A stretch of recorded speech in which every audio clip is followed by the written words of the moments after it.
Leiskite man jūs susipažindinti su Pauliumi Vilšausku. Jis yra verslo vadybos fakulteto magistro laipsnio alumni ir Omniscient įmonės klientų patirties skyriaus vadovas. Labas. Labas, Pauliu. Tai pasakyk, kokiagi buvo Omniscient pradžia? Omniscient prasidėjo nuo nedidelės skaitmeninės rinkodaros agentūros, kuri tuo metu vadinosi Soundest. Mes dar šitą pavadinimą įsikibę laikėmės iki 2017 metų. Ir tai buvo pakankamai nedidelė žmonių grupė, mūsų buvo apie 10-15 žmonių. Ir startas iš esmės buvo nuo to, kad matėm, kad ta rinkodaros agentūra neauga taip sparčiai galbūt, ne? O kitas dalykas, kad ir tuo pačiu pati rinka yra pakankamai nedidelė. Ir mūsų ir dabartinis, ir tuo metu buvęs vadovas jau Rytis atėjo su tokiu matymu, kad dirbtumėm su klientais, pas kuriuos niekada nenusileidžia saulė, ne? Tai reiškia, visam pasaulyje kažką tai sukurtumėm ir tas kažkas, iš esmės tuo metu mes šiokius tokius griaučius jau turėjom. Tai buvo naujienlaiškių rinkodaros platforma. Iš karto žinojom, kad ją darysim e-komercijai skirtą specifiškai, nes e-komercija pradėjo pakankamai stipriai augti, atsirado tikrai nemaža rinka. Ir nuo to kažkaip viskas va taip ir prasidėjo vienas po kito. Aišku, labai daug galimybių ieškojimų, paieškų, bandymų save pramušti kažkur tai, padaryti kaip galima geresnį produktą, sukurti kaip galima geresnę patirtį.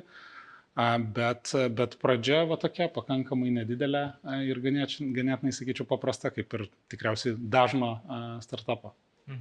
Mano žiniomis, tau pavyko išplėsti komandą nuo 2 net 55 narių. Kokie lyderystės įgūdžiai padėjo tau gyveninti? Tai šitoje vietoje sakyčiau, kad pagrindinis momentas yra aišku, kad mano departamentas neaugtų, jeigu neaugtų visa organizacija. Ne?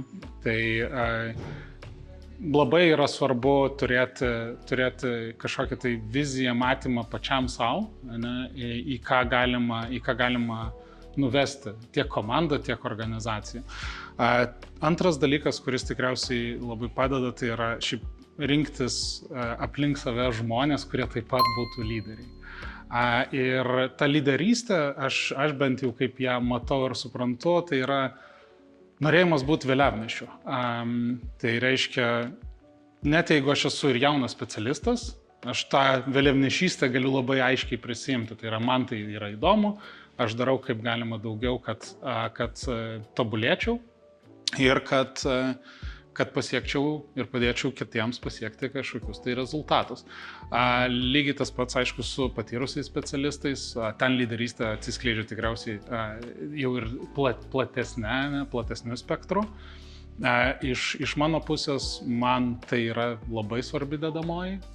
Kitas dalykas, aš manau, kad kai turi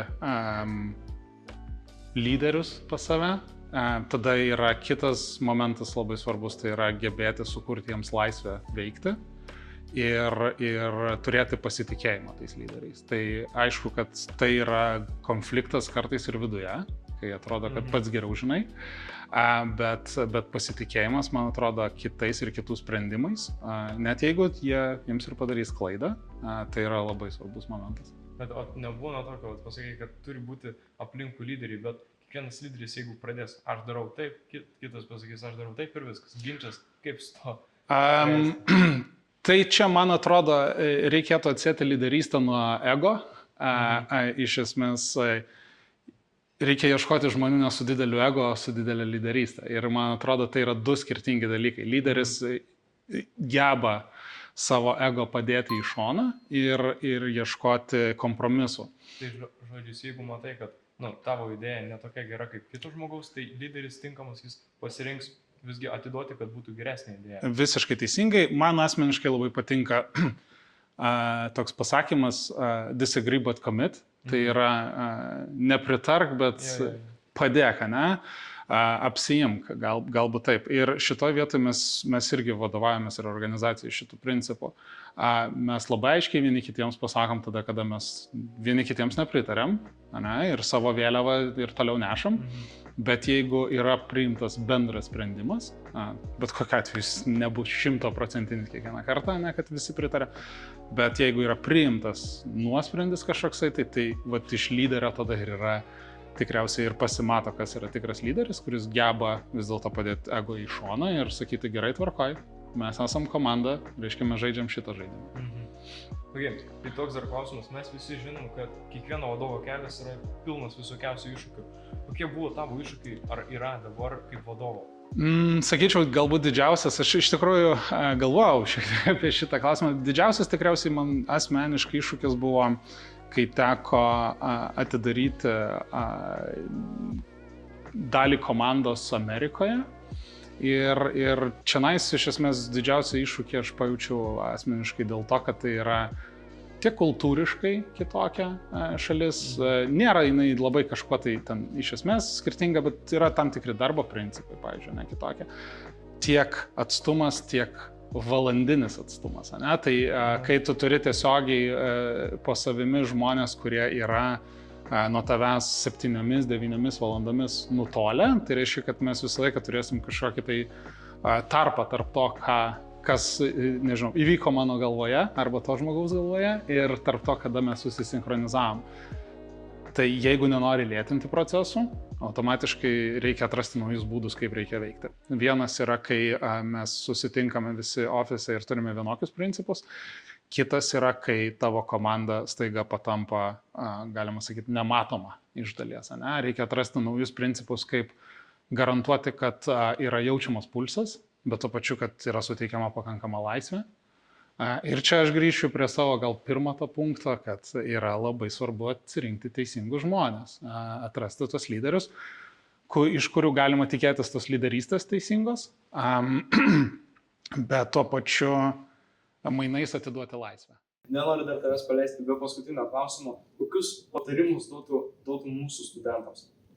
Tai tikriausiai tiems, kurie šiuo metu ar studijuoja, ar jau ką tik yra baigę studijas. Mano akimis pagrindinis dalykas, kurį reikia niekada nepaleisti, tai yra pastoviai mokymas. Ir tas pastovus mokymasis visą gyvenimą, kad ir kaip galbūt baisiai tai skamba ir atrodo, yra tikriausiai pagrindinis kelias į sėkmę. Aš iš savo patirties, kiek tenka bendrauti su jaunesniais žmonėmis, nelaikau savęs kažkaip tai labai čia senu, bet žmonėms, kurie nesenai baigė universitetą, ateina pas mus, pavyzdžiui, kaip jauni specialistai. Kai kurios vietos tikrai matosi pasimetimas ir tas pasimetimas iš esmės atsiranda iš to, kad žmogus dar kas nežino, ar čia, bet aš tikrai tai norėsiu visą gyvenimą daryti. Tai tas visą gyvenimo mokymasis leidžia ką suprasti, tai yra, kur aš link galiu nukeliauti, atrasti savo nišą, savo galbūt specialybę būtent, kame aš esu stiprus, jeigu kol kas nepavyko tą padaryti. Ir tuo pačiu išaugti į gerą arba specialistą, arba lyderį. Ir tai, ką aš kalbėjau apie tą vėliavnešystę, žmonės vėliavnešiai būtent tie yra geba daug ir tikslingai mokytis. O tas mokymasis iš esmės jisai ir ateina mano akimis iš to, kad žmogus tiesiog natūralų žingeidumą tam tikram dalykui atranda, o jis jį atranda per tai, kad ieško.